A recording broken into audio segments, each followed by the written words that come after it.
सेवा भगवान की जिसने पधराली, प्रियाजू की पधराली सेवा कर रहा है, आप समझो श्री जी के निकुंज में हो, संशय मत करना, सीधे आपको श्री जी अपनी सेवा में लेंगे यदि सेवा विराजमान।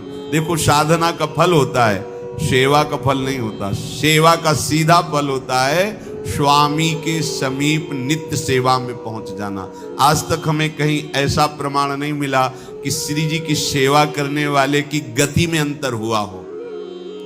कहीं भी ऐसा, साधना से भ्रष्ट होते तो देखा गया, लेकिन श्री जी की परिचर्या करने वाला श्री जी को प्राप्त नहीं हुआ, ऐसा हमें अभी तक प्रमाण नहीं मिला। ये श्री राधा मोहन जी के आराध्य देव थे, आस्करन जी के, और ये सेवा में मगन रहते। देखो जब आप ठाकुर सेवा, जैसे आपको कि अब हम सेवा में रहेंगे तो हमारा काम कौन करेगा, तो पूरी सृष्टि तुम्हारे काम से चल रही है, तुम्हारे चलाए चल रही। अरे कुछ समय, घड़ी दो घड़ी तुम ऐसी निकालो जिससे एकांत चित्त से आनंद पूर्वक अपने लाडले ठाकुर को दुलार कर सको, उनको श्रृंगार करो, भोग लगाओ, आरती करो, 4 परिक्रमा करो, साष्टांग दंडवत करो। जीवन का परम लाभ है ये। पर नहीं, आप खाएंगे हलवा, गरम गरम पकौड़ी, चाय, और ठाकुर जी के सामने वो सफेद वाले दाना नहीं आते, चिरौरी रख दो अरे भाई तुम क्या कर रहे हो, चोरी कर रहे हो तुम। घर में ठाकुर विराजमान, घर के मालिक विराजमान है, हमें जल्दी ऑफिस जाना है, गरम गरम परेठा ये वो सब, और ठाकुर जी के सामने। हम तो देखते हैं जैसे कोई ठाकुर जी के दर्शन कराने के लिए लाता है तो 4 टाफी, वो भी प्लास्टिक से लिपटी हुई, मतलब देख केवल ले, खा भी नहीं सकते हो क्योंकि प्लास्टिक लगी हुई, ऊपर कवर एकदम ऐसे रखे हुए हैं। वो बोले हमारे लड्डू गोपाल हैं। जब गोपाल हैं तो टॉफी खोल पाएंगे क्या? अगर आपको टॉफी पवाली है तो आप खोल करके सुंदर एक कटोरी में रख करके थे, ऐसे 4 दाने चिरौरी रख दिए, कटे हुए मिश्री के टुकड़े रख दिए। अरे अनंत ब्रह्मांडों का भरण पोषण करने वाला तुम्हारी चिरौरी के लिए मर रहा है। हाँ, अगर तुम्हारे पास केवल चिरौरी ही है तो वो तृप्त हो जाएगा। तुम खाओ हलवा, उसको रखो, चिरौरी तुम पहनो, एक से एक बढ़िया कपड़ा, और ठाकुर जी के लिए अलग कपड़ा होता है दुकानों में, वो ठाकुर जी के लिए लेना है। पूजा, सत्यनारायण की पूजा की सामग्री गांव में जो परचून की दुकानें होती हैं कस्बों में, उनमें अलग होती है। बोले सुपारी देना, तो बोले पूजा के लिए, बोले हाँ, वो सड़ी सुपारी का अलग बैंक होता है, वो पूजा के लिए जाएगा। प्रभु के लिए तुम ऐसे चिरौरी रख देते हो। वो नारियल भी जिसमें पानी लो, देखो ना कथा, सत्यनारायण की कथा करनी, हमें नारियल दे दो। वो सूखा नारियल जो किसी काम में ले जाएगा वो सत्यनारायण के पास जाएगा। वो कपड़ा टून का ना पहन सकते हैं, ना ओढ़ सकते हैं, ना बिछा सकते हैं, ना पोछा लगा सकते हैं, वो ठाकुर जी के लिए बलिहारी है श्रद्धा। तो भी ठाकुर जी भी ऐसी व्यवस्था करते हैं, ना पहनने लायक ना ओढ़ने लायक, ऐसा तुम्हें नया जीवन देंगे, जरूरत ही नहीं पड़ेगी कपड़े की, घूमो वैसे ही। हाँ, जरूरत ही नहीं पड़ेगी, अन्य योनिया नहीं, कोई जरूरत नहीं है, घूमो। इसलिए सावधान। भगवत सेवा का तात्पर्य है उत्तम भोग लगाए मोर मरकट को से। स्वामी जी महाराज परम विरक्त, वैराग्य की चरम सीमा स्वामी श्री हरदास जी, लेकिन उत्तम भोग लगाए ठाकुर जी को। उत्तम उत्तम, तुम्हारे पास जो कुछ है उसमें सबसे बढ़िया भोग बनाओ। धन्ना जी के पास बाजरा की रोटी भी पूरी नहीं थी कि भरपेट पाले, तो 1 रोटी रोज ठाकुर को रखते थे। आधी ठाकुर जी पाते थे, आधी आप पाते थे। सुदामा जी के पास कौन सा माखन मिश्री था? वो तंदुल जो पछोरने से बाहर निकलते हैं, किसी काम में नहीं, वो लेके गए थे। ठाकुर जी पाते हो कहते आज मैं तृप्त हो गया। सबरी जी के पास क्या था? क्या था? जंगली बेर, कहीं कड़ुआ कसेला ना हो इसलिए चख के मेरे रघुनाथ जी को कहीं कसेला ना लगे। प्रभु वाह वाह करके पा रहे। विदुरानी जी ने कौन सा 56 भोग पवाया? केले के छिलके, भाव दशा में डूबी हुई। देखो हमारे ठाकुर को कुछ नहीं चाहिए, भाव से समझिए। ये बिहारी जी को 4 घंटे बैठने के लिए 10-10 लाख रुपए का फूल बंगला निकला, काम थोड़ी चलाया जाता है। अरे हमारे लाडले सरकार है, अगर 4 घंटे बैठ गए 10 लाख खर्चा हो गया तो क्या? अनंत ब्रह्मांडों का सृजन करने वाला ठाकुर हमारे पास नहीं है तो ठाकुर जी को आपका भाव चाहिए। और आप तो सो बढ़िया पलंग में और ठाकुर जी को एक छज्जा में विराजमान किए, छज्जा में ऐसे उतर नहीं सकते,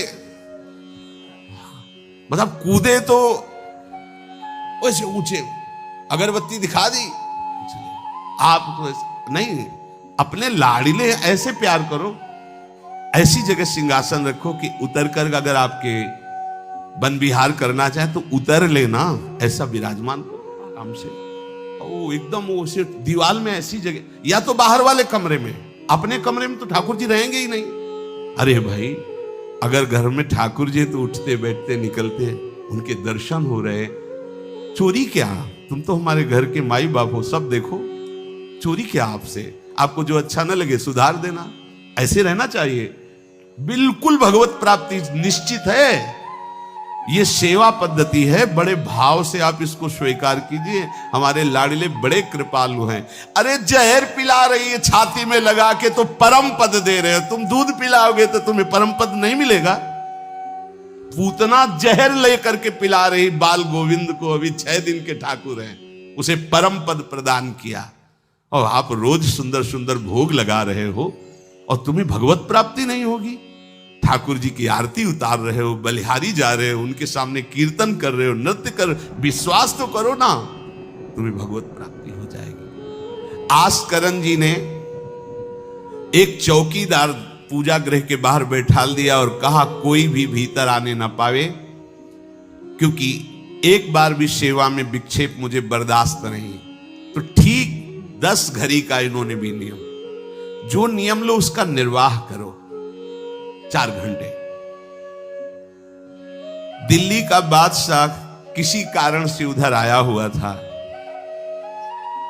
उसने कहा मुझे आस्करण जी से तुरंत मिलाया जाए। पहले तो राजा लोग होते थे और बादशाह, अब जैसे मुख्यमंत्री और प्रधानमंत्री, राष्ट्रपति। तो जो मुख्यमंत्री हैं ये राजा हैं प्रदेश के, और वो संपूर्ण राज्यों का बादशाह उसे कहा जाता था। आस्करण जी को शीघ्र हमारे सामने उपस्थित किया जाए। प्रार्थना की कि महाराज असंभव, इस समय आस्करण जी महाराज अपने ठाकुर जी की सेवा में हैं और उनका आदेश है 4 घंटे कोई हमसे बात ना करे। आस्करण जी को सूचना देने के लिए बार बार सेवकों को आदेश किया, पर कोई भी सेवक बादशाह की आज्ञा पर नहीं उतरा। हम अपने राजा से ऐसा नहीं प्रार्थना कर सकते। 4 घंटे। बादशाह को बहुत कष्ट हुआ कि हमारी आज्ञा का उल्लंघन। तुरंत आदेश किया सेनापति को बुलाओ, देखते हैं कि हमारी आज्ञा का उल्लंघन का परिणाम क्या होता है। सेनापति तुरंत उपस्थित हुआ। इस नगर के सबको दंड दिया जाए और बंदी बनाकर आस्करण को हमारे सामने लाया जाए। बादशाह है, अब अहम तो विराजमान है ही है, कोई परमहंस थोड़ी है कि अहंकार लीन हो गया है। बताया गया कि ठाकुर सेवा में, भगवत आराधना में 4 घंटे उनके पास कोई सूचना नहीं पहुंचाएगा। बादशाह की आज्ञा का उल्लंघन करने के कारण सब सैनिक जितने थे दब रहे थे। महाराज की तो आज्ञा है कि सूचना न दो, पर यहां तो सब गड़बड़ हो रहा है। बादशाह ही नाराज हो गया। बड़ी घबराहट पूरे नगर में फैल गई और पूरे सैनिकों में फैल गई। ये नरवरगढ़ ग्वालियर से दक्षिण में है। आस्करण जी ना शिकार खेलते थे, ना किसी को दंड देते थे, बस केवल भगवत सेवा, नाम जप, नाम कीर्तन, पूरे नगर को सब सुविधा, सबके घर में ठाकुर सेवा, सबके यहां नाम कीर्तन सुनाई देना चाहिए। जिसको जो जरूरत हो राज दरबार से ले जाए। किसी को लग सकता है अगर ऐसे बढ़ता रहेगा तो राज खजाना खत्म हो जाएगा। नहीं, अज्ञान से तुम सोचते हो। एक बार पूज्य पादुड़िया बाबा के यहाँ 500 लोगों का भोजन बना। अब वहां उत्सव में 5000 से भी अधिक लोग आ गए, तो जो सेवक जन थे, भंडारी थे, भाग के आए, बाबा अब तो बहुत ही हानि हो जाएगी, क्योंकि सब लोग आ गए, 5000 के लगभग लोग हैं और 500 का ही भोजन बना है। बाबा जी ने कहा घबराने की जरूरत नहीं। गए अपना ऊपर का चला ऐसे डाल दिया, जो रसोई बनी हुई थी। बोले इसे खोलना नहीं, बस बांटते जाओ। सब पा चुके, जितना बना था ना। भगवत प्रताप। हरिराम व्यास जी की बेटी का ब्याह, रात्रि में बारातियों के स्वागत के लिए एक से एक सुंदर पकवान बने हुए थे, क्योंकि जिनके चेला मधुकर शाह राजा थे उनके पास कमी क्या, सब सुविधाएं। हरिराम व्यास जी ने सोचा ये संसारी आदमी इतने सुंदर सुंदर पकवान पाएंगे, ये तो ठीक नहीं है।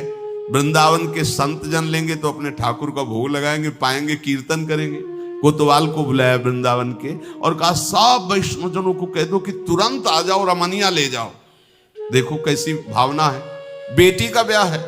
बोले संसारी आदमी बाराती क्यों पाएंगे, और आप हो तो कह दे अरे इज्जत चली जाएगी, बाबा जी को खवाने से क्या इज्जत है, बारातियों को खवाएंगे तो इज्जत बनेगी। ये किसकी, देहाभिमानियों की। और अपनी इज्जत क्या है, श्यामा श्याम। अगर रसिकों को पवाएंगे तो हमारी इज्जत बन जाएगी, श्यामा श्याम प्रसन्न हो जाएंगे। तो श्यामा श्याम प्रसन्न हो जाएंगे, बाराती भूखे रहेंगे, ऐसा कैसे हो सकता है, ऐसा हो ही नहीं सकता है। हरिराम व्यास जी के, अब उनके लिए तो कोई रोक नहीं, उन्हीं की बेटी का तो ब्याह है। जो भंडारे में सब जमा थे, लड्डू गुलाब जामुन ये वो सब भर भर के अमनिया, ले जाओ ले जाओ। अब ब्रजवासी संत जन सबको बांट दिया, पर जितना भंडारा था उतना ही भंडारा। कर तुम अकर तुम अन्यथा कर तुम सर्व समर्था सा ईश्वरा। तुम प्रभु के लिए समर्पित हो तो तुम्हारे यहाँ हानि कैसे हो सकती है कि हम भाई ठाकुर सेवा में समय देंगे तो हमारा काम बिगड़ जाएगा, ठाकुर जी के भोग राग की बात करेंगे तो पैसों की कमी हो जाएगी। पक्की मूढ़ता है ये, ऐसा व्यापार है ठाकुर सेवा संत सेवा। ऐसे करो और कई गुना बढ़कर के हाथ में आ जाएगा, देख लेना। क्योंकि सब दुखों का कारण पाप है, और जब ठाकुर सेवा संत सेवा तो इससे पाप नष्ट होते। जे ही पाप नष्ट हुए सुख का मार्ग खुल गया, पर अज्ञानी जानता नहीं है। अब बादशाह के आदेश से हड़कंप मच गया। कही के पठाई कहो कीजिए लड़ाई, सुनी रुचि उपजाई चली पृथ्वी पति आयो है। पर्यो सोच भारी तब बातियों विचारी कही, आप एक जावो गयो अचरज पाई है। सेवा करी सिद्धि साष्टांग होई के भूमि परे, देखी बड़ी बेर पांव खड्ग लगायो है। कट गई एड़िए पे टेढ़ी हूं न भौं करी, करी नित नेम रीति धीरज दिखाई है। बादशाह ने कहा आखिरी हुक्म है, आस्करण को हाजिर किया जाने, संपूर्ण सेना से विध्वंस मचा देंगे, नरवर गण को पूरा नष्ट कर देंगे। जो प्रधान सेना नायक था वो हाथ जोड़ करके बादशाह से बोला कि आप समझो, हम आपके सेवक हैं, आपसे लड़ कैसे सकते हैं, आप बादशाह हो। पर मेरी प्रार्थना है आप अकेले जाकर के देख लीजिए, आस्करण जी सेवा में है, अकेले जाकर बात कर। हम सूचना नहीं दे सकते पर आपको रोक नहीं सकते, आप जाकर के बात कर लीजिए। बादशाह को लगा कि बात तो सही कि हमारे ही अनुकूल है, ये कोई वैरी तो है नहीं, चलो कोई अंगरक्षक नहीं। और स्वयं अंदर जाकर के देखा तो सारी सेवा हो चुकी थी, ठाकुर जी की साष्टांग दंडवत कर रहे थे। सत्संग में भी कहा है कि आप लोगों का जैसे शरीर स्वस्थ है तो साष्टांग दंडवत का नियम लेना चाहिए अपनी ठाकुर सेवा करके। 5, 7, 11, 21, 51, 108 अपने ठाकुर जी 4 परिक्रमा की, कहीं से भी 108 दंडवत। एकोपि कृष्ण कृता प्रणामो दशाश्वमेधा व्रतेन तुल्यः, दशाश्वमेधी पुनरेपि जन्म कृष्ण प्रणामी न पुनर्भवाए। ये भीष्म जी बोल रहे हैं, एक बार हमारे श्री कृष्ण को कोई साष्टांग दंडवत कर दे, 10 अश्वमेध यज्ञ का फल और व्रत स्नान का उसे प्राप्त होता है। पर 10 ये अश्वमेध यज्ञ करने वाला पुनर्जन्म को प्राप्त होता है, पर एक बार श्री कृष्ण को साष्टांग प्रणाम करने वाला पुनर्जन्म को प्राप्त। दशाश्वमेधी पुनरेपि जन्म कृष्ण प्रणामी न पुनर्भवाए। अपने पास तो भगवत प्राप्ति के लिए बहुत से अस्त्र हैं, केवल नियम पूर्वक प्रयोग करो, माया का प्रवाह बंद हो जाएगा। ठाकुर सेवा के बाद करना चाहिए साष्टांग दंडवत। हमने महापुरुषों को देखा है, गुरुजनों को देखा है।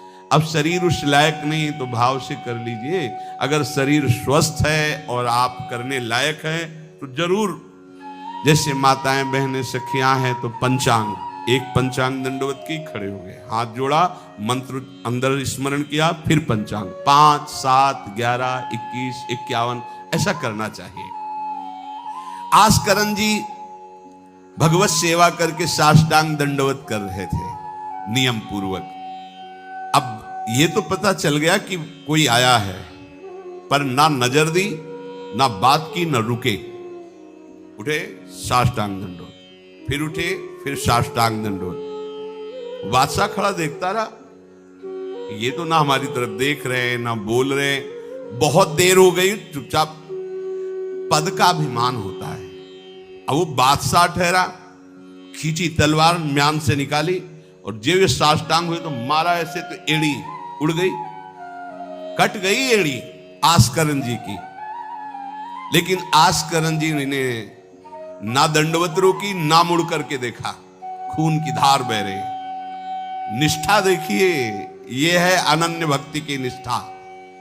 नहीं कहा कि अब रुक गए, कुछ नहीं, वैसे ही खड़े हुए, फिर साष्टांग दंडवत, फिर खड़े, खून से लथपथ हो रहे, कोई कष्ट का अनुभव नहीं दिखा रहे कि आओ कहे या पीछे मुड़ करके देखे। अब तो धैर्य छूट गया बादशाह की, ये मेरे से तो अपराध बन गया, ये कोई नाटक नहीं कर रहे, ये तो सच्ची में महान भागवत है। क्योंकि जो पद का अभिमानी जन होता है वो ये नहीं जानता है कि भक्ति क्या होती है, भक्ति का स्वरूप क्या होता है, भक्तों की निष्ठा क्या होती है। उनको तो लगता है कि मैं अमुक पदाधिकारी हूं, मैं इतना, तो ये बाबा जी लोग भीख मांगने वाले, इनके आगे क्या जमीन में बैठे, हमारे लिए कुर्सी की व्यवस्था नहीं होगी क्या? हमारे को इस पद का अभिमान जो मिला है उसका सम्मान होना चाहिए। तो वो जिस पद में है, इस सृष्टि में कोई वो पद नहीं है, वो हरिदास पद में है, हरि पार्षद। तुम तो मायाकृत सृष्टि के किसी पद पे होगे, वो मायापति के निजी पार्षद हैं। तुम्हें दिखाई देता है भिखारी है, तुम्हें दिखाई देता है भिक्षुक है, नहीं नहीं, वो इतने बड़े बादशाह के ऐसा बादशाह पैदा ही नहीं हुआ है? चाह मिटी चिंता मिटी, मनुआ बेपरवाह, और जिनको कछु न चाहिए वो साहन के साह। नरपति सुरपति लोकपति, जिनके भावे घास, जिनके भावे घास, रहे परमानंद में तज सबही की आस। गर्दन उतार दोगे, अगर हरि का विधान होगा तो शरीर ही नष्ट होगा, नहीं तो हमें छू भी नहीं सकते, हमारे स्वरूप को नहीं छू सकते। भक्त अपनी निष्ठा पे होता है। एक बार भी आस्करण जी ने मुड़ करके नहीं देखा बादशाह की तरफ। अब तो धैर्य छूट गया बादशाह की, गलती हो गई हमसे। ऐसा ही होता है। नवलदास जी को वृंदावन से हरिवंश महाप्रभु के शिष्य थे, तो बादशाह तुर्की था, उसके मन में वैश्य कुल के प्रति बड़ी ईर्ष्या पैदा हुई थी। तो उसने कहा भारत में वैश्य कुल नहीं रह जाना चाहिए, नष्ट कर दो। आतंक स्वरूप उनका काटना मारना, लाखों वैश्यों का कत्ल कर दिया। पता चला कि दूसर वैश्य एक वृंदावन में भी है। आए, उनको बंदी बना लिया, सामने पेश किया, कहा सर झुकाओ। कहा तो झुक चुका है एक जगह, राधा वल्लभ लाल के चरणों में। अनंत कोटि ब्रह्मांडों के बादशाह के सामने सर झुक गया है।